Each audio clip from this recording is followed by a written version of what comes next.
Salam əziz müəllimlər və müdavimlər. Bu gün sizə mən ümumi təhsilin təşkilinə dair ümumi pedaqoji tələbləri izah edəcəm. Çalışacağam ki, çox aydın bir dildə izah edeyim. Yəni başa düşməyəcəyiniz bir bölmə, hissə qalmayacaq. Ümid edirəm. Başlayaq biz görək hansı tələblər var. Ümumi təhsil sistemində təlim-tərbiyə prosesinin təşkili öyrədənlərlə öyrənənlər arasında baxın, öyrədənlərlə öyrənənlər arasında subyekt prinsipinə uyğun qarşılıqlı əməkdaş əsasında aşağıdakı tələblər nəzərə alınır. Nə deməkdir bu? Bilirsiniz ki, ənənəvi kurikulumda, yəni ənənəvi təhsildə subyekt obyekt idi. Yəni müəllimlə şagird, müəllim məlumat ötürən idi, şagird məlumatı qəbul edən obyekt vəzifəsində idi. Hazırki müasir kurikulumda isə subyekt prinsipinə əsaslanaraq qurulur təhsil sistemi. Yəni müəllimlə yanaşı şagird də aktiv olmalıdır. Məlumatı ötürən müəllim də, yəni mərkəzdə şagird mərkəzli olmalıdır. Təhsil şagird mərkəzli olmalıdır. Şagird passiv rolda iştirak etməməlidir. Şagird də aktiv olmalıdır. Pedaqoji tələblər müəllimə aid olan bir şeydir. Bunu yadınızda saxlayın. Pedaqoji tələblər müəllimə aid olan bir şeydir. Nə müəllim şagird, nə müəllim valideyn, sadəcə müəllimə aid olan prinsiplərdir. Baxaq görək pedaqoji tələblər hansılardır. Birinci gəlib pedaqoji prosesin tamlığı. Bu nədir? Təhsil məqsədlərinin öyrədici, baxın, öyrədici, tərbiyə edici, inkişaf etdirici xarakter daşımasıdır. Müəllim, məsələn deyək, müəllim dərs keçir, bu dərsi öyrədir. Bu dərs haqqında şagirdə məlumat verir. Amma belə deyim də, onun necə tətbiq olunduğunu və o dərsi keçəndə onun bizim həyatımızda, bizim üçün nə kimi önəmləri var, onu qeyd etmir. Məhz bu tərbiyə edici xüsusiyyət də odur. Yəni tərbiyə edici bildiyimiz tərbiyədən söhbət getmir. Yəni mənəvi tərbiyədən söhbət getmir. Tərbiyə edici təhsildə olan, təhsilin tərbiyə edici yönündən söhbət gedir. Məsələn, deyək ki, kimya müəllimi bir element keçir, bir elementi başa salır və yaxud da bir reaksiyanı, tərifini, necə hazırlanır və necə başa gəlir, onu izah edir, onu keçir. Amma praktik olaraq onu şagirdə inkişaf, məşq elətdirmir. Yəni, o reaksiyanın və yaxud da o elementin bizim həyatımızda nə kimi rolu var, onu qeyd etmir. Şagird də dərsi öyrənir, amma başa düşmür. Məsələn, biologiya dərsində.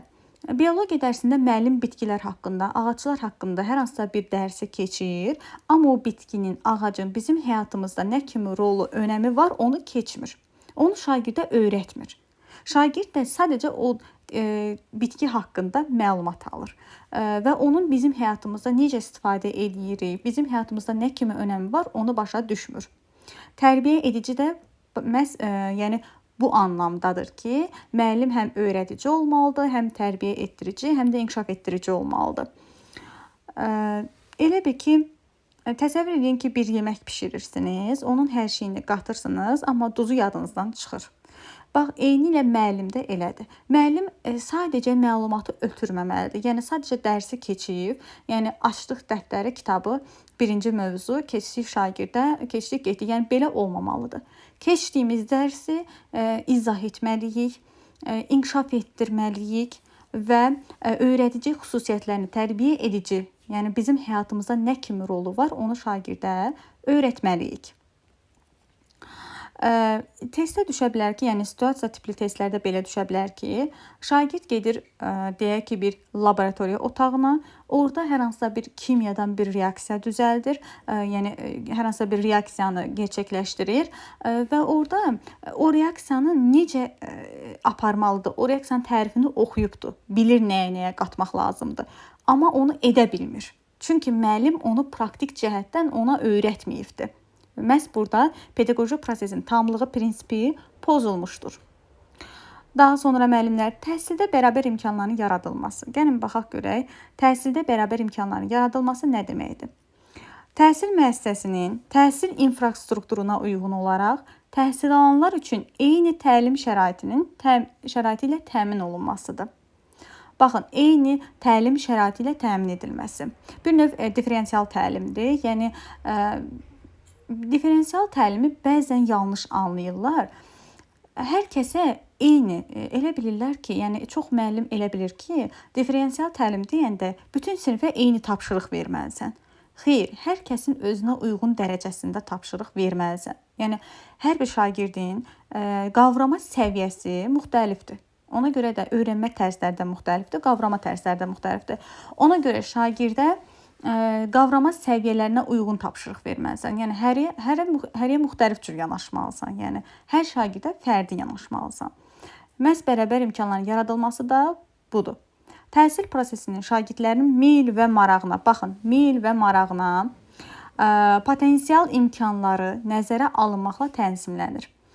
Əgər şagirdin meyl və maraqları, potensialları nəzərə alınırsa, bu təhsildə bərabər imkanların yaradılmasıdır. Məsələn, müəllim şagirdə esse verir, esse yazmaq haqqında tapşırıq verir, amma bu essenin mövzusunu vermir. Və yaxud da seçim verir şagirdlərə ki, biriniz vətən haqqında, biriniz təbiət haqqında, biriniz dostluq haqqında, kim hansı mövzunu istəyirsə, o mövzuda esse yazsın. Əgər şagirdə seçim imkanı verirsə, bu təhsildə bərabər imkanların yaradılması prinsipidir. Yəni, müəllim təhsildə bərabər imkanların yaradılması prinsipini gözləmiş olur. Çox zaman bunu şagird yönümlülüklə qarışdırırlar. İndi şagird yönümlülük keçək şagird yönümlülüyə onda da qeyd edəcəm. Diqqət olunması məqamlar nədir? Meyl və maraq, potensial imkanların nəzərə alınması təhsildə bərabər imkanların yaradılması prinsipindədir. Yenə deyirəm, əgər müəllim şagirdə seçim verirsə, təhsildə bərabər imkanların yaradılmasıdır. Və ya deyək ki, sinifdə aktiv və pasiv şagirdlər var ki, aktiv şagirdlər iştirak edir, pasiv şagirdlər isə nəzərdən kənarda qalıbdır. Yəni bunu da çox zaman təhsildə bərabər imkanların yaradılması ilə qarışdırırlar. Burada heç bir aktiv pasiv söhbəti getmir. Baxın müəllimlər, burada sadəcə şagirdin meyl və maraqları, potensialları nəzərə alınır. Yəni şagirdə seçim imkanı verir isə, bu olur təhsildə bərabər imkanların yaradılması. Daha sonra şəxsiyyət yönümlülük. Təhsil alanların idraki, ünsiyyət, psixomotor fəaliyyətləri əsasında həyati bacarıqlarını inkişaf etdirməklə onlarda milli və bəşəri dəyərlərin formalaşdırılmasıdır. Məsələn, milli və mənəvi dəyərlər deyəndə, məsələn, dövlət rəmzlərinə uyğun, əgər biz dövlət rəmzləri haqqında danışırıqsa və yaxud da şagirdi deyək ki, 20 yanvar faciəsində, Zəfər tarixi günündə, Zəfər günündə, deyək ki, Xocalı faciəsində biz şagirdlərimizlə tədbirə aparırıq, Şəhidlər Xiyabanına aparırıq. Bununla bağlı bir tədbir keçiririksə, şagirdlərlə bərabər və yaxud da bu mövzuda esse yazdırıqsa, istər şəhidlərimiz haqqında, qazilərimiz haqqında, bu artıq olur şəxsiyyət yönümlülük. Yəni şagirdi bir şəxsiyyət kimi formalaşdırırıq.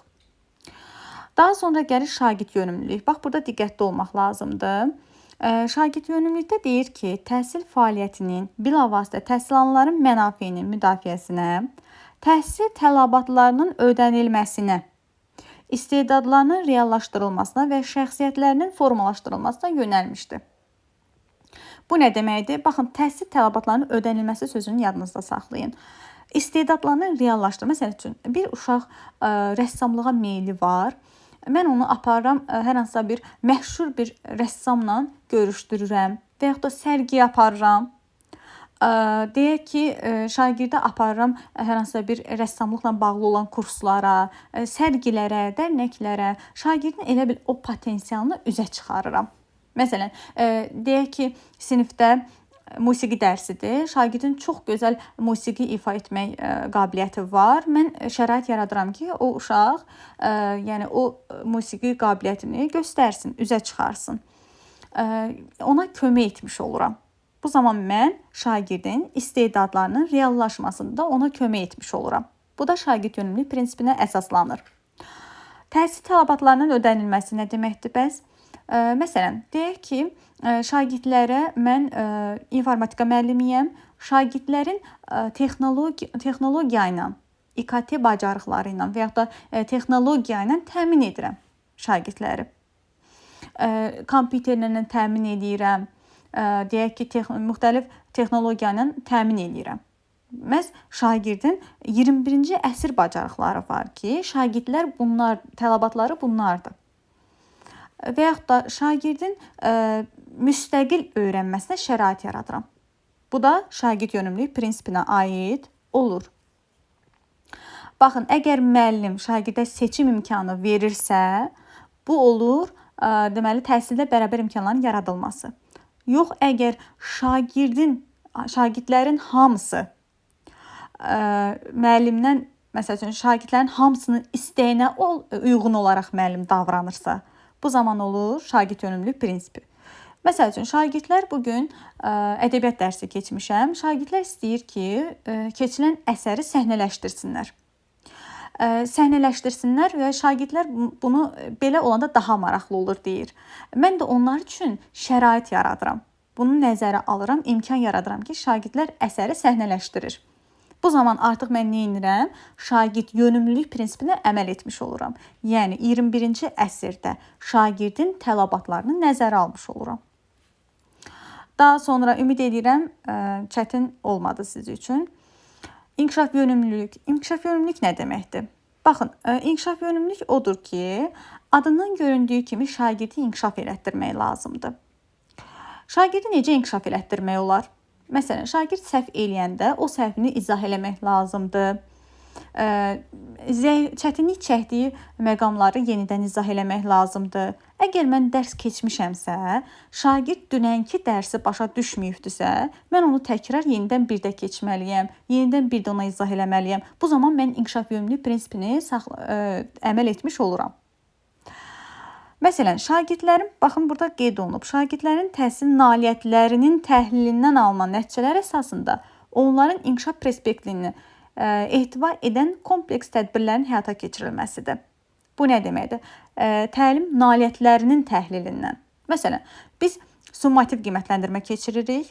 Summativ qiymətləndirmədə əldə olunan təlim nailiyyətlərini başlayırıq təhlil etməyə. Təhlil edərkən uşağın orada hansı mövzuda səhv elədiyini, hansı mövzuda çətinlik çəkdiyini biz görürük. Və gəlirik, onu düzəldirik. Növbəti dərs gəlirik, şagirdə kömək edirik, o səhvlərini düzəldirik. O dərsi ona yenidən başa salırıq.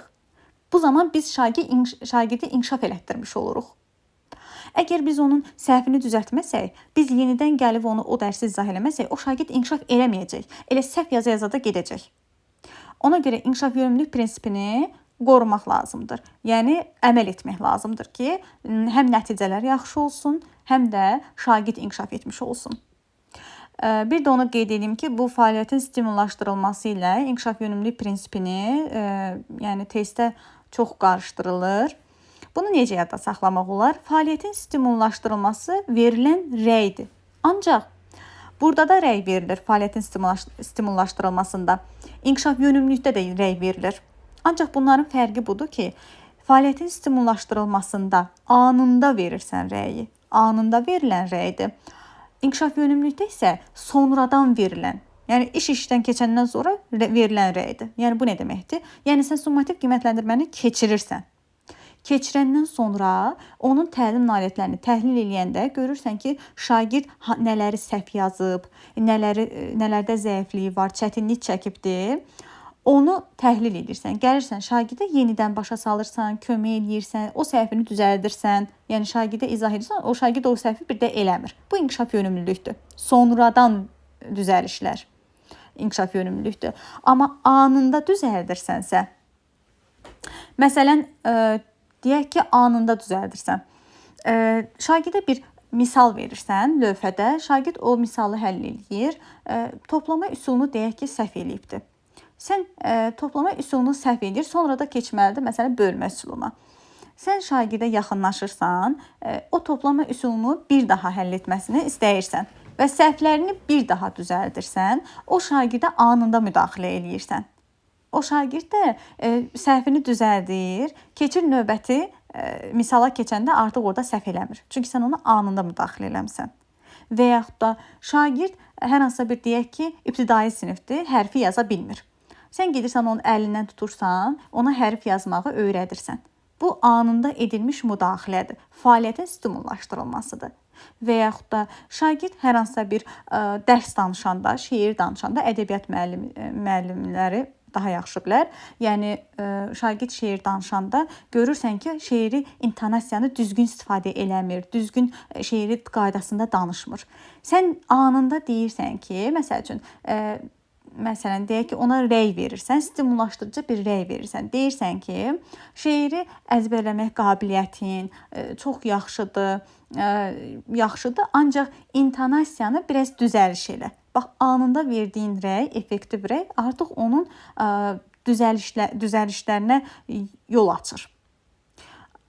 Yəni həm onu stimullaşdırırsan, rəy verərək onu stimullaşdırırsan, həm də onun səhvini anında düzəltmiş olursan. Və yaxud da şagirdə deyirsən ki, bir dəqiqə gözlə, məsələn, bu şeirin ikinci bəndini mən deyim, birinci bəndində sən denə. Artıq biz deyəndə, o şeirin bir bəndində biz deyəndə, şagird də növbəti dəfə bizim intonasiyamıza baxır, yəni müəllimin intonasiyasına baxır, ikinci səfər düzgün danışır. Bax, bu anında verilmiş rəydir.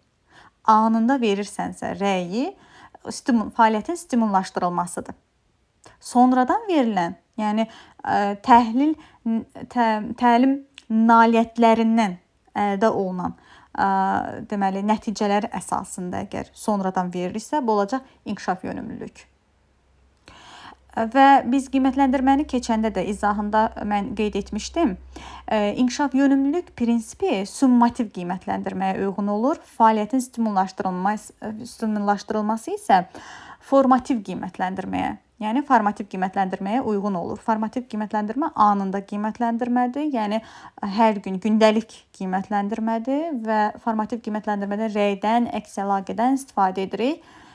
Düzdür, summativdə də istifadə edirik, amma təlim nəticələrini əldə olunandan sonra, təhlil edəndən sonra, artıq şagirdin nailiyyətlərini qiymətləndirəndən sonra biz bilirik ki, bu şagird harda səhv edib, harda çətinlik çəkib, bu artıq inkişaf yönümlülüyü olacaq. Anında verilən isə fəaliyyətin stimullaşdırılması olacaq. Baxın, burada qeyd olunub ki, təhsil prosesinin səmərəliliyini artırılması, şagirdlərin təlim marağının yüksəldilməsinin, onların təlim nailiyyətlərinin izlənilməsi və dəyərləndirilməsinin istiqamətində tədbirlər görülməsidir. Fəaliyyətin stimullaşdırılması. Daha sonra gəlir dəstəkləyici mühitin yaradılmasına. Təhsilin keyfiyyət göstəricilərinin yaxşılaşdırılması üçün zəruri infrastrukturun sağlam psixoloji mühitin yaradıcı və təhlükəsiz təhsil şəraitindən təmin edilməsidir. Bu nə deməkdir? Zəruri infrastruktur nə deməkdir? Məsələn, deyək ki, bir dərs keçirik, o dərsdə lazımi avadanlıqlar yoxdur. Və yaxud da deyək ki, informatika dərsidir. Kompüter dərsini keçirsiniz, kompüterin qurğularını və s. Kompüter yoxdur izah eləmək üçün. Müəllim şagirdləri məsəl üçün özü ilə bərabər məktəbə kompüter gətirir, şagirdi onun üzərində izah edir. Yəni çalışır ki, lazımi avadanlıqlarla şagirdi təmin eləsin. Yəni izah eləsin, başa düşsün ki, əyani olaraq, praktik olaraq şagird başa düşsün. Bunun üçün yəni zəruri infrastruktur bu deməkdir. Sağlam mənəvi psixoloji mühit nə deməkdir? Bəs yəni şagird sağlam psixoloji mühit odur ki, dərs danışanda yəni rahat olur o mühitdə. Bilir ki, ona heç kəs gülməyəcək, onu heç kim ələ salmayacaq. Səhv deməkdən çəkinmir. Bilir ki, səhv desə də ona heç kəs gülməyəcək. Və yaxud da müəllim danlamayacaq, müəllim mənfi fikir bildirməyəcək. Rahatlıqla fikrini qorxmadan deyir. Sağlam psixoloji mühit budur. Yaradıcı və təhlükəsiz təhsil şəraitinin təmin edilməsidir. Daha sonra inklüzivlik bu nə deməkdir? Fiziki, psixi, intellektual xüsusiyyətlərdən və sağlamlıq imkanlarından asılı olmayaraq təhsilin bütün uşaqlar üçün əlçatan olmasıdır. Bilirsiniz ki, məktəbdə həm fiziki qüsurlu, həm əqli qüsurlu, intellektual səviyyələrinə görə fərqlənən şagirdlər oxuya bilər. Fiziki bilirsiniz ki, əlilliyi olan şagirdlərdir ki, bunların da təhsil almaq əlbəttə ki, imkanları var, haqları var. Və müəllim də əgər sinifdə həmin o şagirdlər arasında fərq qoymadan təhsili tədris edirsə, demək ki, müəllim inklüzivlik prinsipinə əməl etmiş olur. Və yaxud da psixi problemli şagird olur. O şagirdi də nəzərə alırsa, ona fərq qoymursa, digər şagirdlərlə o şagird arasında fərq qoymursa, deməli müəllim inklüzivlik prinsipinə əməl etmiş olur. İntellektual nə deməkdir? Bəs bilirsiniz ki, intellektual zehinlə bağlı olan bir xüsusiyyətdir. Yəni qavrama tərzləri ilə bağlı olandır. Əgər müəllim qavrama tərzlərində nəzərə alırsa, bu zaman müəllim inklüzivlik prinsipinə əməl etmiş olur. Məsələn, deyək ki, şagirdlər var ki, bəzən şagirdlərin, o sinifdə 30-40 nəfər var, şagirdlərin bəziləri, o şagirdlərin də 30-40 nəfərin yarısı aktivdir, yarısı passivdir. Bu passiv olan uşaq niyə passivdir? Çünki ola bilər ki, dərsi yaxşı qavramayıb, ya başa düşməyib, ya ümumiyyətlə dərsdən anlayışı yoxdur, ya da ki, fikrini tam çatdıra bilmir. Yəni, qavrama səviyyələri fərqlidir. Həmən bu qavrama səviyyələri fərqli olan şagirdlər üçün, yəni passiv şagirdlərdə biz nəzərə alırıqsa, onlar üçün də şərait yaradırıqsa, deməli biz inklüzivliyi nəzərə almış oluruq. Yəni, inklüzivlik təkcə fiziki və əqli qüsurlu şagirdlərdən söhbət getmir. Təbii ki, əqli və fiziki söhbəti varsa, yəni müəllim bunları nəzərə alsa, bu inklüzivlikdir. Amma harda gördümsə, məsələn, əqli və fiziki qüsurunu harda gördümsə, qaçım inklüzivlik götürüm, yəni ondan başqa da ola bilər. Məsələn, qavrama tərzlərinə görə də fərqlənər. Qavrama tərzinə görə fərqlənirsə, bu inklüzivlik olur. Yəni, əgər bunu da müəllim nəzərə alırsa, o zaman inklüzivlik prinsipini gözləmiş olur. Buna aid test göndərəcəm qruplara, işləyərsiniz inşallah. Çünki bu elə də çətin bir mövzu deyil. İnklüzivlik prinsipi isə daha tez yadda qalan bir prinsipdir. Buna aid tapşırıqlar, test tapşırıqları göndərəcəm qrupa. Daha sonra gəlirik məktəb valideyn əlaqələrinin tənzimlənməsinə. Adından göründüyü kimi məktəb valideyn münasibətləridir.